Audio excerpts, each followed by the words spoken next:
Hello everybody, this is Vishal from Stockbox technologies and आप सबका स्वागत है स्टॉकबॉक्स के बिजनेस स्टैंडर्ड एनालिसिस वीडियो में। इस वीडियो में हम डिस्कस करेंगे कुछ बढ़िया फाइनेंशियल इवेंट्स, इकोनॉमिक इवेंट्स, जो भी हमारे बिजनेस न्यूज़पेपर के अच्छे आर्टिकल्स हैं उन्हें। तो अगर आपको पसंद है ऐसा कंटेंट तो आप इस चैनल को भी सब्सक्राइब कर सकते हैं।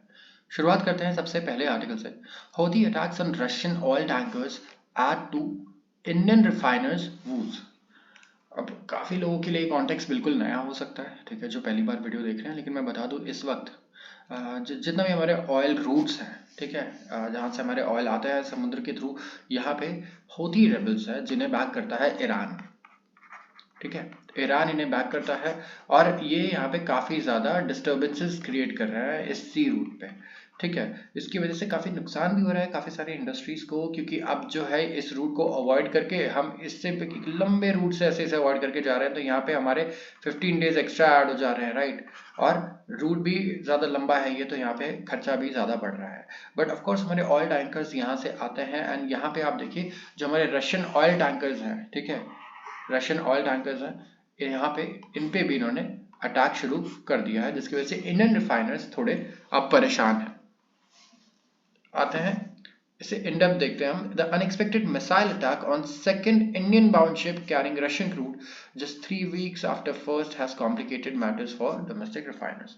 डोमेस्टिक रिफाइनर्स के लिए मैटर्स हो चुके हैं अब थोड़े कॉम्प्लिकेटेड, क्योंकि यहाँ पे आप देखिए अनएक्सपेक्टेड एक मिसाइल अटैक हुआ सेकंड इंडियन बाउंड शिप पे, ठीक है। ये दूसरा इंडियन बाउंड शिप था जिसपे अटैक हुआ है।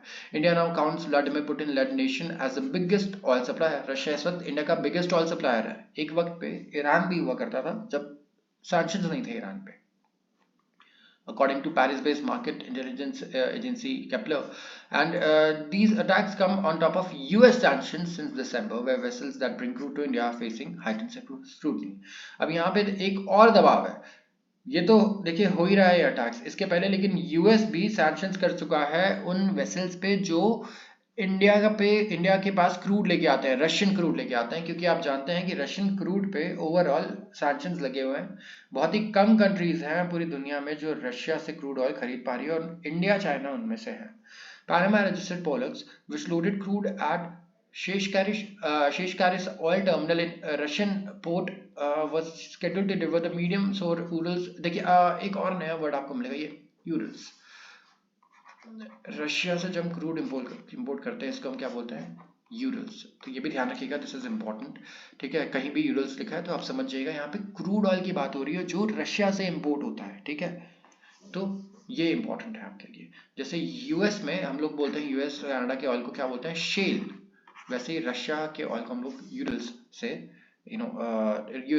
यूरल्स की टर्मिनोलॉजी यूज करते हैं यहाँ पे। तो यहाँ पे एक इन्होंने देखिए टैंकर की स्पेसिफिकेशंस, तो these are not really important. यहाँ पे करीब 6.5 लाख बैरल यूरल्स थे और करीब 3 मिसाइल से इस पे अटैक किया गया। But we have to see a bigger picture, we don't have to dig in the details of the attacks.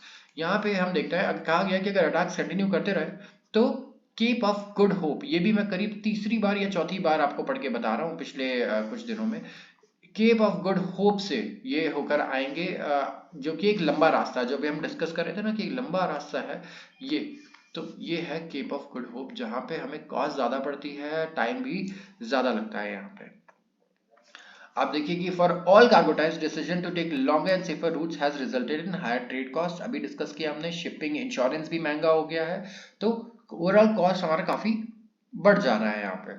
तो इसका जो है अभी पूरा इम्पैक्ट हमें देखने को मिला नहीं है, और हमें देखना होगा कि जो इंडियन रिफाइनर्स हैं वो क्या किस तरीके से ये काम करना आगे डिसीजंस लेते हैं। ये भी कहा जा रहा है कि जो हौथी रेबल्स है ना, इनका इंटेंशन है नहीं कि non Israeli related commercial shipping पे अटैक करें, ठीक है। ये एक वन ऑफ इंसिडेंट है। London based energy incident expert ने कहा है कि इनके इंटरेस्ट में नहीं है, राइट, क्योंकि जहां ईरान और उसके जो अलाइज है, रशिया है या फिर चाइना है, ग्लोबल जियो पॉलिटिक्स में जो ईरान के अलाइज है उन पे अटैक नहीं करना चाहेंगे, क्योंकि ऑफ कोर्स ईरान इन्हें बैक करता है, राइट। तो ईरान के अलाइज पे क्यों अटैक करेंगे।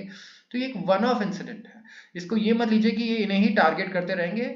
आप मान के चलिए कि हम लोग इनके टारगेट नहीं है और हमें ये अवॉइड करना चाहेंगे उल्टा, लेकिन एक दो बार ऐसी चीजें हो सकती हैं। ये टारगेट करना चाहते हैं इजरायली, अमेरिकन और ब्रिटिश लिंक्ड शिपिंग जो है रेड सी में और गल्फ ऑफ एडन में। यहाँ पे। और इन्होंने 5 वेसल को टारगेट किया है including Pollux according to UK based Embric, जो कि एक मैरीटाइम एजेंसी है। तो रशिया के बहुत अच्छे रिलेशन है ईरान के साथ और मैनेज कर सकते हैं ये ईरान बैक्ड हूथी रेबल्स, इनका ये कहना है।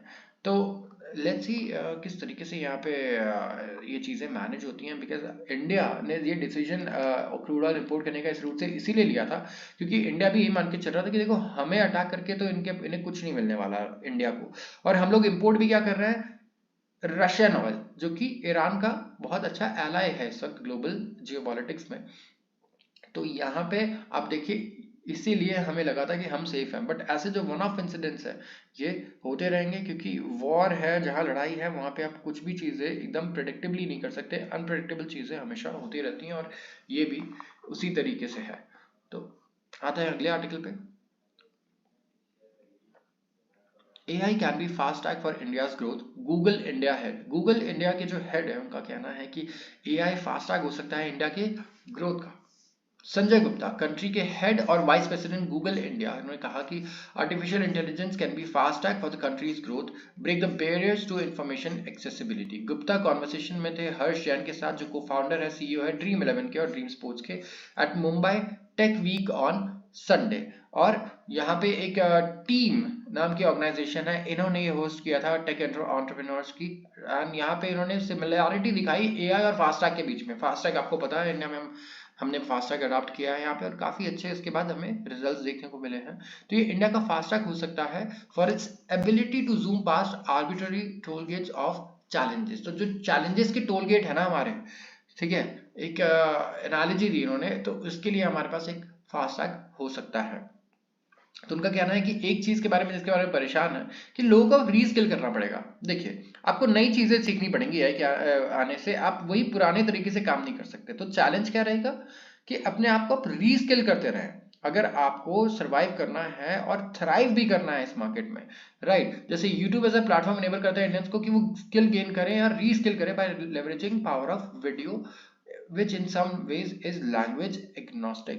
और सिर्फ टेक्नोलॉजी की बात नहीं हो रही, उन्होंने कहा है कि खाली टेक्नोलॉजी नहीं है जिसने इंडिया को ट्रांसफॉर्म किया है, ठीक है, इंडियंस ने ट्रांसफॉर्म टेक्नोलॉजी को भी ट्रांसफॉर्म किया है। लेकिन क्वेश्चन ये है कि क्या ये फेज यहाँ पे ये इनफ है या फिर और चैलेंजेस हमें सॉल्व करने होंगे, तो ये हमें देखना होगा। तो यहाँ पे देखिए AI को लेके काफी ज्यादा अनसर्टेनिटी और एंजाइटी भी रहती है लोगों में कि हमारे जॉब्स का क्या होगा, फ्यूचर क्या क्या होगा, हमारे जॉब प्रॉस्पेक्ट्स हैं या चले जाएंगे या AI में रिप्लेस कर लेगा। But yes this is true कि आपको अपने आप को रीस्किल करते रहना पड़ेगा, आपको इवॉल्व करते रहना पड़ेगा इस टाइम पे, ताकि आप हमेशा यूजफुल रहें, राइट। और आपके आपके जो स्किल्स हैं वो ऐसा ना हो कि तुरंत ही रिप्लेस हो जाए। उल्टा AI के थ्रू आप ये भी कर सकते हैं कि आप अपने स्किल्स को और अपने काम को और ज़्यादा फास्ट कर लें और ज़्यादा प्रोडक्टिविटी आप अपनी इंक्रीज कर सकते हैं। ज़रूरी नहीं कि आपको रिप्लेस कर दे, और आपको बेटर भी ये बना सकता है। तो इनका ये कहना है कि YouTube भी वर्क कर रहा है towards becoming a learning platform, खाली एंटरटेनमेंट प्लेटफॉर्म नहीं। और AI जो है यहाँ पे ये फिलिप देगा वीडियो प्लेटफॉर्म को to become a real learning source. तो YouTube को लेके भी इनके काफी सारे ऑप्टिमिस्टिक व्यूज हैं आगे फ्यूचर को लेके। इनका ये कहना है कि AI यहाँ पे एक बहुत बड़ा रोल प्ले करने वाला है। सिर्फ ऐसा नहीं कि AI यूट्यूबर्स को हेल्प करेगा, AI लोगों को भी हेल्प करेगा। यूट्यूब पे जो कंटेंट है वो और ज्यादा लर्निंग वाला कंटेंट होगा, लर्निंग रिसोर्स होगा रादर देन जस्ट एंटरटेनमेंट का। तो इनका ये कहना है यूट्यूब फोकस करने वाला है एक स्ट्रॉन्गर लर्निंग प्लेटफॉर्म बनाने पे, राइट, कि कंटेंट क्रिएटर्स कैसे क्रिएट कर पाए कंटेंट्स जो यूज करे टूल विद इन यूट्यूब, ठीक है। तो हर चीज हर कंपनी इस वक्त क्या करना चाह रही है, इंटीग्रेट करना चाह रही है अपने आप को AI से, आर्टिफिशियल इंटेलिजेंस से। आते हैं कुछ ब्रीफ आर्टिकल्स पर। इन ब्रीफ, JP मॉर्गन पे फाइन किया गया है $350 million over incomplete trade data. JP Morgan Chase and company pay करेगी civil penalties of about 350 million to regulators, क्योंकि इन्होंने रिपोर्ट किया था इनकम्प्लीट ट्रेडिंग डेटा। देखिए incomplete trading data surveillance platforms को इन्होंने रिपोर्ट किया और इतना हेफ्टी इसके जगह पे इन्हें फाइन दिया गया। तो यूएस में आपको बता दूं JP मॉर्गन दुनिया की वैसे सबसे बड़ी बैंक्स में से एक है और नंबर 1 पे भी रहती है। इनके लिए पैसा बहुत ज़्यादा ना हो बट स्टिल ये अफेक्ट करता है। एंड यूएस में इतनी बड़ी बड़ी पेनल्टीज कई बार इन बैंक्स पे लग चुकी है, इससे भी बड़ी पेनल्टीज ये पे कर चुके हैं कई बार। In response to government inquiries about trading processes, London ने कहा कि कुछ ट्रेडिंग और ऑर्डर डेटा था through its corporate and investment bank unit जो कि ट्रेड सर्वेलेंस प्लेटफॉर्म को नहीं दिया गया, जिसकी वजह से इन पे ये इतना बड़ा फाइन लगाया गया है। आते हैं अगले आर्टिकल पे। इजराइल ने कहा है कि वो ब्लॉक करेगा cease fire resolution act at UN. तो इजराइल यहाँ पे सीज फायर नहीं चाहता है, ठीक है। सीज फायर मतलब एक युद्ध विराम, जैसे हम कहते हैं कि ब्रेक हो, राइट। आप देखिए रशिया यूक्रेन वॉर में भी कई बार सीज फायर हुए, तो यहाँ पे भी आप देखिए Israeli strikes cross Gaza killed at least 18 people overnight and into Sunday according to medics and witnesses. यहाँ पे 18 लोगों की डेथ हुई है स्ट्राइक्स में। एंड यूनाइटेड स्टेट्स ने कहा है कि एक वीटो करेगा एक दूसरा draft UN cease fire resolution का, ठीक है, क्योंकि यूएस जो है ये है एक परमानेंट मेंबर, राइट, हमारी जो सिक्योरिटी काउंसिल है उसका, तो इसके पास है पावर ऑफ वीटो। इजराइल के पास नहीं है, लेकिन इजराइल यूएस के थ्रू ये काम करेगा। तो यूएस जो इजराइल का नंबर 1 एलाय है, यहाँ पे instead hopes to broker a ceasefire agreement and hostage release between Israel and Hamas and envisions a wider resolution of Israeli and Palestinian conflict. तो यूएस चाहता है कि यहाँ पे सीज फायर हो और एक एग्रीमेंट ब्रोक करने की कोशिश करेगा, लेकिन यहाँ पे वो सीज फायर को वीटो करने वाला है इजराइल के कहने पे। So it's all very uncertain and कौन क्या चाहता है, क्या करना चाहता है, ये हमें आई थिंक ये पूरे इवेंट होने के बाद ही पता चलेगा, अभी तो नहीं पता चलने वाला।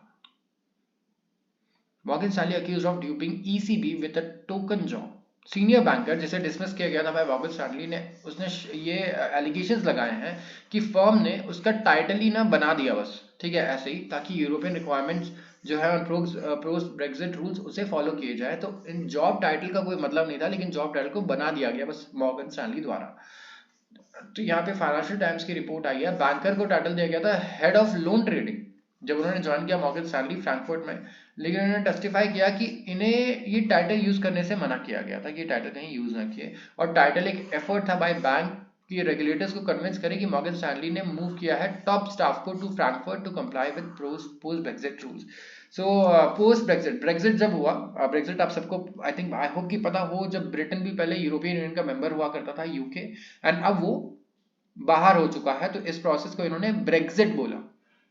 जब ब्रिटेन प्लस एग्जिट से ये वर्ड बनाया है इन्होंने, तो इसके बाद रूल्स ये आए थे यूरोपियन सेंट्रल बैंक्स के, ईसीबी की यहाँ बात हो रही है कि जितने भी बैंक्स है ना, जैसे कुछ आफ्टर ब्रेक्सिट जिन्हें काम करना है यूरोप में, तो उन्हें अपने फ्रैंकफर्ट में इन्हें अपने जो टॉप जॉब्स हैं, ऐसा नहीं कि वो यूके में रहेंगे, इनके टॉप जॉब्स वो फ्रैंकफर्ट और दूसरी कंट्रीज में होने चाहिए। तो इन्होंने इसलिए एक हेड ऑफ लोन ट्रेडिंग का टाइटल बनाया, जो इसे यूज करने से भी मना कर दिया, और उसके बाद कहा कि आप किसी को बताइएगा मत कि आपका जॉब टाइटल ये है, ताकि दिखाने के लिए कि सीनियर मैनेजमेंट रोल फ्रैंकफर्ट में हायर हो रहे हैं और वहीं से काम भी कर रहे हैं।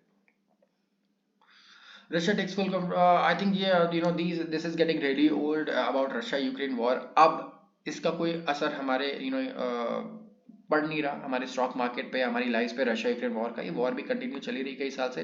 सो unless there is a really big कुछ ऐसा अग्रीमेंट हो दोनों के बीच में, और there is a big win और loss, it's it doesn't really matter कि आप इसे फॉलो अप करते रहे रशिया यूक्रेन वॉर को हमेशा से। Germany union calls on Lufthansa staff to strike. Labour union जो जर्मनी में है, इन्होंने कॉल किया है कि जो ग्राउंड स्टाफ है लुफ्थांसा का, वो वॉक ऑफ कर दे जॉब से 7 एयरपोर्ट्स ऑन ट्यूसडे। लुफ्थांसा काफी दिन से न्यूज पे है, ठीक है, यहाँ पे बहुत बड़ी स्ट्राइक चल रही है, ठीक है, लुफ्थांसा एयरलाइंस में, और काफी ज्यादा बिजनेस भी अफेक्ट हो रहा है। अगर आप देखें तो जर्मनी में इस वक्त इतने फ्लाइट्स कैंसिल हो रहे हैं, और मैंने पूरी तरीके से आपको लास्ट टाइम समझाया भी था कि जब अगर एक एयरलाइन है ना, अगर ये बंद कर दे, तो ऐसा नहीं कि ये 100 पैसेंजर्स को लेके जाने वाली थी, इनका सिर्फ नुकसान है।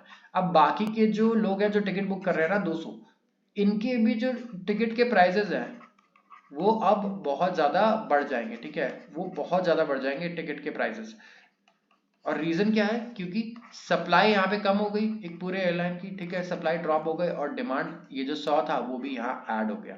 तो अब 200 की जगह 300 लोगों को जाना है इन एयरलाइंस में जो लुफ्थांसा के अलावा जो ट्रैवल कर रही है। तो यहाँ पे एक्सपेंसिव भी होगा, एंड ऑफ कोर्स यहाँ पे बाकी लॉस तो होना ही होना है जो डिले होना था।